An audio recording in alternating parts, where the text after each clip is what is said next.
Joining us now is Dr. Robert Wicks, who's a psychologist, author, speaker, teacher as well, and recently wrote a book about Night Call, actually is the name of the book, Embracing Compassion and Hope in a Troubled World, and it's one of the many numerous books that you've written over the years, and I want to get into that in a moment, but just if you could just tell us a little bit about your work in helping professionals around the world in resiliency. Yeah, my work involves the prevention of secondary stress, and that's the pressures experienced in reaching out to others.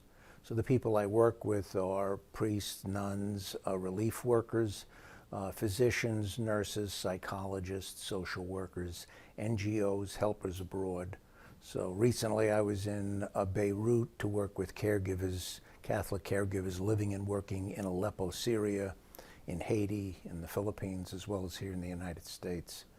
And that's what the Night Call book is about. It essentially takes the principles I've been using with professionals and, allows me to teach them to everybody, because we all have responsibilities and needs to be compassionate. Yeah, and maybe if you could talk a little bit about that and some of the things that are in the book too. And, curiously, I guess people would think somebody in a situation like that, stress would be a major issue too, but what are some of the other issues that face people? Well, one of the main point of the book is it's not the amount of darkness in the world or ourselves that matters, it's how we stand in the darkness.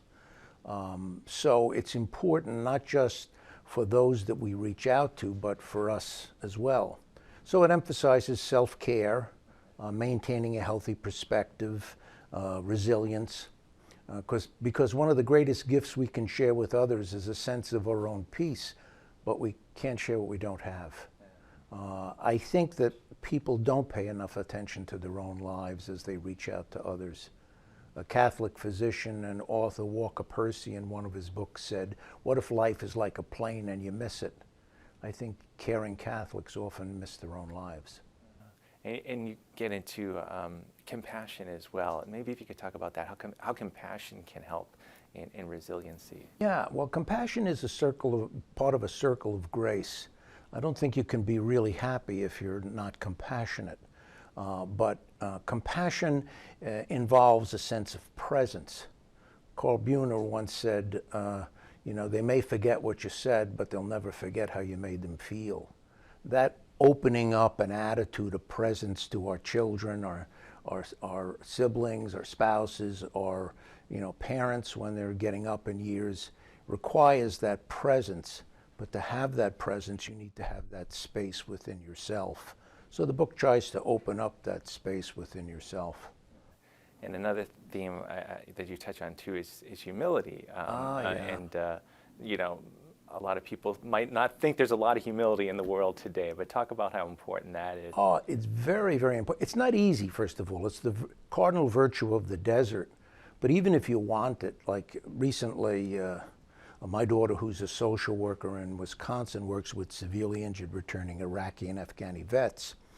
And when she was home for dinner once, she said to her children, "What gifts have God given you that you can share with others?" And they went through this whole list. And my son-in-law, sitting at the table with them, hadn't said anything. And then at the end, he said, "Well, what about humility?" And the little one, who was about 6 at the time, said, "Well, what exactly is it?" And he said, "Well, get the dictionary." And he read out the definition. And he said, "Now, who do you think of when I read that definition?" And my 2 granddaughters and daughter chimed up, "Mom," referring to my wife. And he said, "Well, what about Pop-Pop?" And they said, No, not Pop-Pop." So the reality is, even if you want it, but humility comes from when you're in the darkness, being present to yourself in self-care, self-knowledge, and self-love, present to others, still being compassionate while you're feeling dark, and then present to God.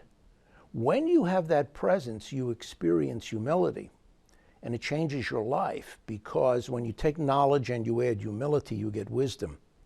And when you add that very wisdom to compassion, you get love. And God is love, and love is at the heart of life. And that's really the heart of the Night Call book. And for people, just regular people, as you were saying, that you reach out to workers that are helping people, but this can help in regular people's lives who maybe aren't in hospital situations or caring for others? Sure. Yeah, because I did a book called The Resilient Clinician for therapists, and another one called Overcoming Secondary Stress in Medical and Nursing Practice for physicians and nurses. This one is for everyone.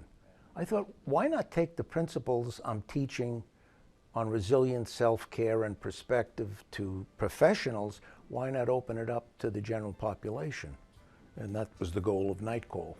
Excellent. Well, thank you so much, Dr. Wicks, for being with us today. Night Call is the name of the book, Embracing Compassion and Hope in a Troubled World. And people can get this online as well. Yep.